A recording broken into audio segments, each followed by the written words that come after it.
नमस्कार दोस्तों। जब भी हम अगर हस्तरेखा देखने की बात करते हैं तो हमें सारे पॉइंट कवर करने पड़ते हैं। यानी कि रेखाओं के साथ साथ हमें ये भी देखना होता है कि उंगलियों का आकार किस तरीके से है। अगर इस एपिसोड में मैं आपको बताऊंगा कि उंगलियों के ज़रिए हम किस तरीके से व्यक्ति के हर स्वभाव, चरित्र, व्यक्तित्व के बारे में जान सकते हैं। पिछले उसमें भी मित्रता और शत्रुता के बारे में बात करा था, तो वो उंगलियों का भी अहम रोल था। तो आइए इस पे डिस्कस करते हैं और आगे बढ़ते हैं। सबसे पहले हम बात करेंगे उंगलियों का आकार किस तरीके से डिसाइड करा जाता है। देखिए, हथेली का एक आकार होता है। हथेली जितनी बड़ी है ना, उससे अगर बड़ी उंगलियां होती है तो आप खुद भी नाप सकते हैं। किसी भी चीज़ से लेकर, अगर आप हथेली आपकी छोटी है उंगलियों से, तो स्वभाव अलग बदल जाएगा। तो उंगलियों के अब प्रभाव जानते हैं। हथेलियाँ ज़्यादा लंबी नहीं होनी चाहिए, उंगलियां ज़्यादा लंबी नहीं होनी चाहिए हथेलियों से। बाकी उंगलियों के आकारों पे आज हम बात करेंगे। तो सबसे पहले मैं आपको बार बार हर एपिसोड में बताया भी है मैंने, अंगूठे को किस नाम से जाना जाता है। और पहली उंगली को अंगूठे के बराबर वाली को तो तर्जनी उंगली। अंगूठे को हमेशा शुक्र का प्रभाव रहता है, शुक्र ग्रह का। और तर्जनी उंगली पे जो है वो गुरु ग्रह का प्रभाव रहता है। तो हर एक ग्रह की पोजीशन होती है जो हर उंगली पे एक अपना स्थायी रूप उन्होंने अपना बना रखा है। अब मध्यमा उंगली जो है शनि ग्रह इसको रूल करता है। अनामिका उंगली को सूर्य ग्रह रूल करता है। अब कनिष्का जो सबसे छोटी उंगली है उसको बुध ग्रह रूल करता है। बाकी जो पर्वत के बने हुए हैं वहाँ पर और प्लैनेट रूल करते हैं। जैसे यहाँ पर मंगल, चंद्र, शुक्र, एंड देन फिर मंगल और राहु, केतु। ये सब मैं अपने पर्वतों वाले एपिसोड में बता चुका हूँ, वो आप देख के सीख सकते हैं। तो अब हम सबसे पहले बात करेंगे कि अगर लंबी उंगलियां हैं, हथेली छोटी है और उंगली लंबी है, अधिक लंबी नहीं है, नॉर्मल से थोड़ी सी लंबी है, तो ऐसे व्यक्तियों को क्या होता है। फर्स्ट पॉइंट अगर हम देखें तो ऐसे व्यक्ति विशेष प्रभाव वाले होते हैं, यानी कि दूसरों पर प्रभाव छोड़ने वाले। एक ऐसी पर्सनैलिटी होते हैं सामने वाले को अपनी तरफ आकर्षित करने वाले, कि खुद ही व्यक्ति इनसे दोस्ती करना या बात करना या इनसे एक रिलेशन जनरेट करने की कोशिश करता है। एक संयोजक भी होते हैं सामाजिक, और जिस भी संस्थान से जुड़े होंगे तो इनका एक ऐसा प्रभाव इतना अच्छा होगा कि सबके लिए, सबके साथ सबका आदर करना, सबकी मान प्रतिष्ठा का ध्यान रखना, रिस्पेक्ट करना, चाहे वो छोटे हों चाहे बड़े। और ऐसे व्यक्ति जो है समाज में इज्जत भी पाते हैं। अब हम दूसरे पॉइंट की बात करें तो सामान्य उंगलियां जो होती है वो बहुत शुभ मानी गई है। यानी कि जिनकी लंबाई और चौड़ाई बिल्कुल हथेली के बराबर और सुंदर दिखती हो, ना हथेली से लंबी दिखती हो ना पतली दिखती हो, ये अच्छा, एक सबसे अच्छी सामान्य स्थिति मानी गई है, जिसे सबसे शुभ श्रेणी में रखा गया है। ऐसे व्यक्ति गुणी होते हैं, सामाजिक और व्यवहार इनका बहुत अच्छा होता है।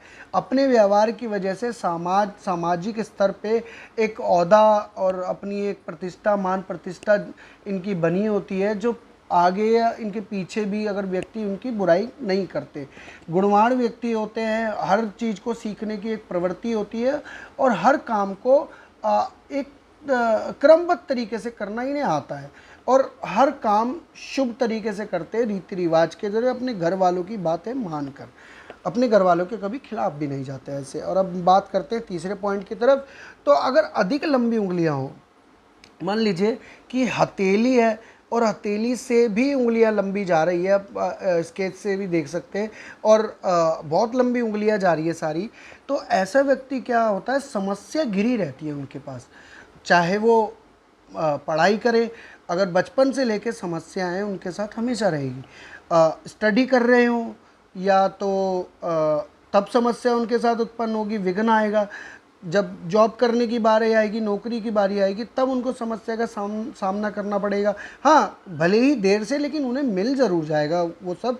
लेकिन वो जब समय निकल जाने के बाद जब मिलता है तो उसका अभाव हमेशा उम्र भर तक रहता है। उस चीज़ का ध्यान हम सबको पता है। अब चौथे पॉइंट को बात करें तो छोटी उंगलियां जो होती है ना, ऐसे व्यक्ति अस्वाभाविक होते हैं, यानी कि डुअल नेचर के। अगर अपने आप को परिवर्तित करने वाले, कि सामने वाले को देखना, सामने वाले से किस तरीके से बात करनी है, कैसे नहीं अपना मतलब निकालना है, उस तरीके से अचानक क्रोधित होने वाले व्यक्ति होते हैं। अचानक क्रोधित हो जाएंगे, गुस्सा आ जाएगा, फिर अचानक शांत हो जाएंगे, माफ़ी मांग लेंगे, लेकिन उसका नुकसान उन्हें झेलना पड़ता है आगे। और ध्यान ना देने वाले, चाहे अपनी एजुकेशन हो, चाहे अपना बिजनेस हो, चाहे अपने रिलेशन हो, इन सब बातों पे ये ध्यान नहीं देते, उसे बिल्कुल लाइटली लेके चलते हैं। जब वो चीज़ें बिगड़ने लगती हैं तब उनके लिए इनका रोना धोना शुरू हो जाता है। जैसे कि अगर किसी रिलेशन में है, उस रिलेशन को बिल्ड करने के लिए दोनों के अंदर दोनों जेंडर के अंदर एक कम्युनिटी बिल्ड होती है, केमिस्ट्री होती है बात को समझने की, लेकिन उस चीज़ पे ध्यान ना देकर और अपने से मतलब रखना, फिर वो जब चीज़ें ख़राब होने लगती है, रिश्ते टूटने लगते हैं, फिर रोना धोना इनका शुरू होता है। अब मोटी उंगली की बात करें ना, ऐसे व्यक्ति क्या होता है, ऐसे व्यक्ति क्रूर होता है। क्रूर से मतलब दूसरों की इज्जत ना करने वाला, चाहे वो अपने घर वाले हों या अपने मित्र हो, और घमंडी टाइप अगर उसके पास कुछ नहीं भी होगा ना तो भी घमंड उनके अंदर रहता है। और वाणी इनकी अच्छी नहीं होती, बोली हर वक्त देखेंगे तो इनके मुंह पर या जबान पर इनकी गाली गलौज हमेशा रहता है।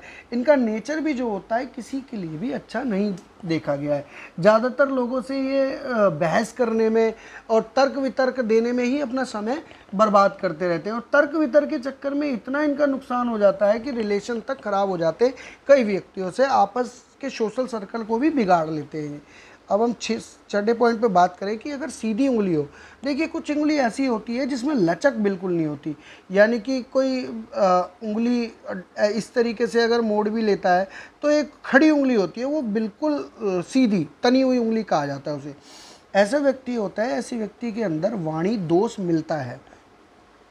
ऐसे व्यक्ति बात करते समय अब अमर्यादा शब्दों का इस्तेमाल करते हैं, और सोचते समय बोलते समय सोचते भी नहीं। अगर माता पिता से भी बहस कर रहे तो ये भी नहीं सोचते कि उन्हें क्या बुरा लगेगा। अपने भाई बहनों को भी कुछ बोलना हो और सोशल सर्कल में भी अपना रिलेशन को बिगाड़ लेते हैं। ऐसे व्यक्ति थोड़े कायर भी होते हैं, जब कुछ करने का समय आता है ना तो अचानक से पीछे हट जाते हैं। समझ लीजिए इनके मित्रों को इनकी ज़रूरत होगी तो पीछे हट जाएंगे, किसी बिजनेस शुरू करना होगा तो उससे पीछे हट जाएंगे। तो एक सीधी सादी आरामदेह ज़िंदगी जीना पसंद करते हैं, जो इन्हें मिल भी नहीं पाती। आगे जब एज इनकी ज़्यादा हो जाती है तब धक्के खाते हैं ऐसे व्यक्ति। अब 7 पॉइंट की बात करें हम तो लचकदार उंगलियां मतलब जो एक फ्लेक्सिबिलिटी होती है ना, फ्लेक्सिबिलिटी अगर उंगलियों में है तो आप समझ सकते हैं उस व्यक्ति के नेचर में भी फ्लेक्सिबिलिटी होगी। तो वो जिस सामने उनके जैसे भी व्यक्ति होंगे, जिस तरह के होंगे, उस तरीके से वो अपने आप को पेश करेगा। यानी कि अगर माता पिता हैं तो उनसे किस तरीके से बात करनी है, भाई बहन है तो उनसे किस तरीके से, मित्र हैं तो उनसे किस तरीके से, सोशल सर्कल वालों से, अपने बिजनेस रिलेटेड वालों से, जहाँ काम करते हैं, जहाँ स्टडी करते हैं, हर व्यक्ति को अपनी एक कैटेगरी में रखते हैं। तो सोशल सर्कल बिल्ड होता है ऐसे लोगों का। जिज्ञासु का मतलब है कि ऐसे व्यक्ति हर चीज़ को जानने के लिए उत्साही रहते हैं, हर डिसीजन मेकिंग पावर इनके अंदर अच्छी रहती है, हर चीज़ को सीखने की ललक इनके अंदर रहती है। अगर कोई बिजनेस कर भी रहे तो उसके साथ साथ कुछ और नया सीखना करना इनको बहुत ज़्यादा अच्छा लगता है, और यही क्वालिटी इनको एक सक्सेसफुल पर्सन के रूप में आगे ले जाती है, क्योंकि ये अपनी जो जिज्ञासा और जो काल्पनिक शक्ति है ना उन्हें बिल्ड कर लेते हैं, ज़मीनी स्तर पे उतार कर उन्हें ऊपरी हकीकत देने का इनके अंदर दावा होता है। अब 8वें पॉइंट को हम बात करें तो टेढ़ी मेढ़ी जो उंगलियां होती है, ऐसे व्यक्ति धोखेबाज होते हैं। धोखेबाज से मतलब अपने मतलब निकालने के लिए सामने वाले का बुरा भी सोच सकते हैं। सामने वाले को पता होता है कि ऐसा व्यक्ति जो है इन्हें धोखा दे भी रहा है, फिर भी ये उनके साथ बिल्कुल उनके पीछे पीछे लगे रहेंगे। ऐसे व्यक्ति बुद्धिहीन होते हैं, इनको अपॉर्चुनिटी भी मिलती है टेढ़ी मेढ़ी उंगलियों वालों को भी अपॉर्चुनिटी, लेकिन अपनी बुद्धिहीनता की वजह से अपॉर्चुनिटी को बिल्कुल बेकार कर देते हैं। अब पढ़ने लिखने में भी एकदम से पीछे होते हैं, किसी से बात करने में, अपनी पर्सनालिटी को डेवलप करने से। तो जैसे जैसे एज बढ़ती है ऐसे ऐसे ही डाउनफॉल की तरफ जाते भी है, एक सक्सेसफुल लाइफ की तरफ कभी नहीं जा पाते ये। अगर 9 पॉइंट को कवर करें तो ऊपरी भार जिसका अगर अधिक हो, यानी कि ये उंगली का भाव अगर अधिक मोटा है और बाकी का भाव 2 पोर नीचे पतले हैं, तो ऐसे व्यक्ति जो कुशल होते हैं, कुशल मतलब किसी भी काम को एक सिस्टमेटिकली डिसिप्लिन तरीके से करना इनको पसंद आता है। इनके घर की चीज़ें या जहाँ बिजनेस करते हैं कोई अस्त व्यस्त चीज़ें इनको नहीं मिलेगी। हर चीज़ को तरीके से संयोजक तरीके से रखना इनको अच्छा से आता है। सामाजिक रिश्तों को भी अपने हिसाब से मैनेज करते हैं। वाणी इनकी बहुत मधुर होती है और सुंदर स्वभाव के होते हैं, गुणी होते हैं ऐसे व्यक्ति। अगर हम 10वें पॉइंट आखिरी पॉइंट की बात करें तो जिसमें निचला भाग यानी कि ये 2 उंगली, ये 2 पोर जो है अगर पतले हों और नीचे का भाग अगर मोटा है, तो ऐसे व्यक्ति जो है थोड़े आलसी होते हैं। काम करने वाले होते हैं लेकिन उनके अंदर आलस ज़्यादा होता है, शॉर्टकट ज़्यादा अपनाते हैं। ऐसे व्यक्ति कामयाब बहुत होते हैं क्योंकि शॉर्टकट से वो एक ऐसे आइडियाज़ जनरेट कर लेते हैं जिनसे वो अर्निंग करना या सक्सेसफुल बिजनेस एक जनरेट कर लेते हैं। ऐसे व्यक्ति है ना काम बहुत टालते हैं, जिस चीज़ के पीछे लग जाएंगे उसको लग तो जाएंगे, सक्सेस भी हासिल करनी होगी तो ऐन वक्त पे आके अपने आप को आलसी यानी कि ये समझेंगे कि मेरा तो बस काम हो गया। अगर वो वहाँ पर एंड पे जाके बिल्कुल एकदम से लूज छोड़ देंगे अपने टारगेट को, तो वो टारगेट जो है अचीव करने में जो इन्हें 1 साल का टाइम लगने वाला था उस टाइम को 5 साल में कन्वर्ट कर लेते हैं। थोड़ी सी अपनी गलती है, लेकिन ऐसे व्यक्ति सक्सेस ज़रूर होते हैं। शौकीन होते हैं ऐसे व्यक्ति, पहनने ओढ़ने के, गाड़ियों के शौकीन बहुत होते हैं। तो ये कुछ जानकारी थी उंगलियों के बारे में। अब उंगलियों की और भी आकार हैं और भी ऑप्शंस हैं किस तरीके से पता लगाया जा सकता है उंगलियों की, और भी हमें आगे 1-2 एपिसोड्स आपके वीडियो आप लोगों के सामने उपस्थित करूंगा। तो आज यही जानकारी मैं लेकर आया था आपके लिए। देखिए, समझिए, और आपको अगर वीडियो अच्छी लगी है तो मेरे कमेंट बॉक्स में, वीडियो कमेंट बॉक्स में आप कमेंट करके मुझे बताएं। और आपको भी कुछ जानकारी हो लेनी हो तो मैं उसके बारे में बिल्कुल आपको जानकारी दूंगा, बिल्कुल मुफ्त तरीके से, आपको कोई दिक्कत नहीं होगी उसमें। और आशा करता हूँ आपको वीडियो पसंद आई है। अगर पसंद आई है तो लाइक सब्सक्राइब करना ना भूलें मेरे चैनल को। आज के लिए इतना ही। नमस्कार दोस्तों।